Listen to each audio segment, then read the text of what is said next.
So, the Twitter police is out in full force and deleting tweets that go against its new policy introduced in March of this year regarding denial of expert guidance. This marks another step towards big tech coming together during these difficult times, and effectively censoring people who do not fall in line. It's time to dig a little deeper.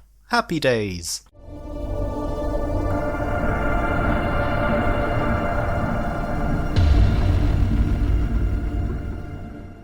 Welcome back to the channel. In the past few days we've seen tweets being deleted, accounts being temporarily shut down, and even some accounts being permanently suspended. Why? Well, in March of this year, Twitter introduced a new policy in light of current events happening all over the world. Their new rules state that we're expanding our safety rules to include content that could place people at a higher risk of transmitting COVID-19. Now we will require people to remove tweets that include the following: content that increases the chance that someone contracts or transmits the virus, including denial of expert guidance, encouragement to use fake or ineffective treatments, preventions and diagnostic techniques, misleading content purporting to be from experts or authorities. Thank you Twitter safety. God bless. What's worrying is that the first type of content that could put you on bad terms with Twitter is denial of expert guidance. Right off the bat, this is extremely vague. Denial of expert guidance? Denial as in refusal to admit or accept something? Does this mean that going against expert guidance that is wrong or uninformed and tweeting about it essentially means that your tweet will inevitably be suppressed and deleted by Twitter? And what about expert guidance? Now, given that the non-doctor Director General of the World Health Organization constantly praised China's efforts during the emergence of the pandemic, consciously helped China suppress data, and even tweeted multiple times that the virus couldn't be transmitted from human to human, and decided that stigma, hate and people's feelings were ultimately more important than their health and well-being, does that fall under expert guidance? At what point can you take a step back, if you're even allowed to, and say you are wrong? Well, for some people, denying expert guidance or simply just suggesting how we can reopen the US economy didn't sit well with Twitter. Diamond and Silk recently had their account temporarily suspended and were forced to delete a tweet suggesting that people should venture outdoors and that being cooped up inside can be detrimental to your health. Their account was reinstated, but the tweet has now vanished. The only way we can become immune to the environment, we must be out in the environment. Quarantining people inside of their homes for extended periods will make people sick. BlackEnterprise.com writes, Twitter specifically laid out that it is enforcing rules forbidding COVID-19 misinformation on March 16th. According to Newsweek, its expanded policies require users to delete tweets that misleadingly claim to be from government or medical officials, tweets that contradict expert recommendations, tweets that endorse fake coronavirus treatments, and tweets alleging that members of any group or nationality are more responsible for or susceptible to the virus.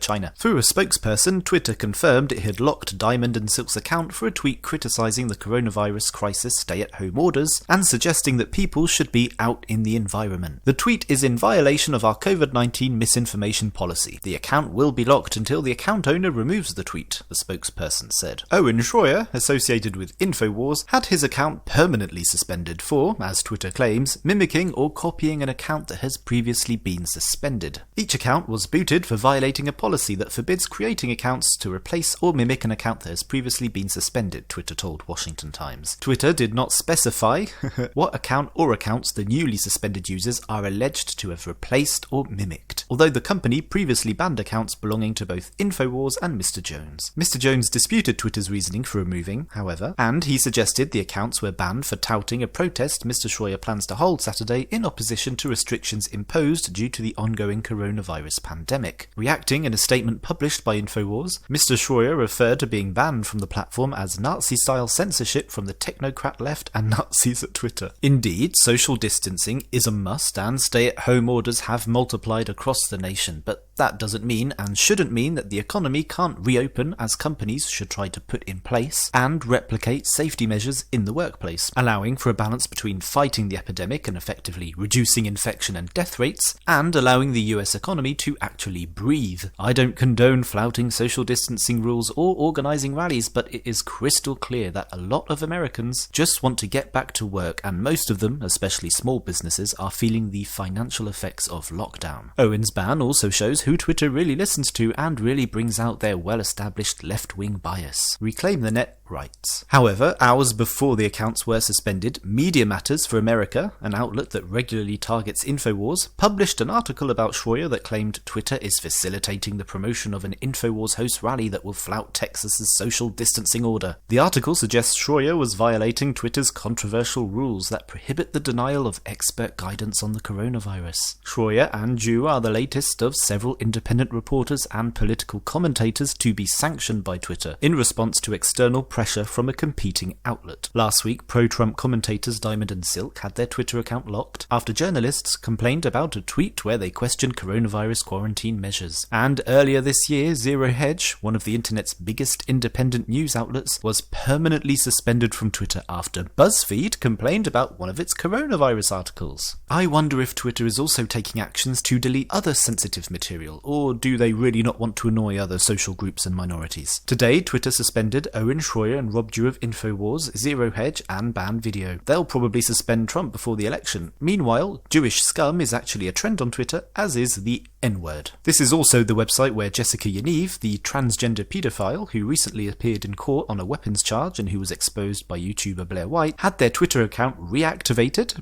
after being suspended, and who now streams makeup tutorials on a website that allows minors to watch. Twitter is really leading the way. Joy. Joy.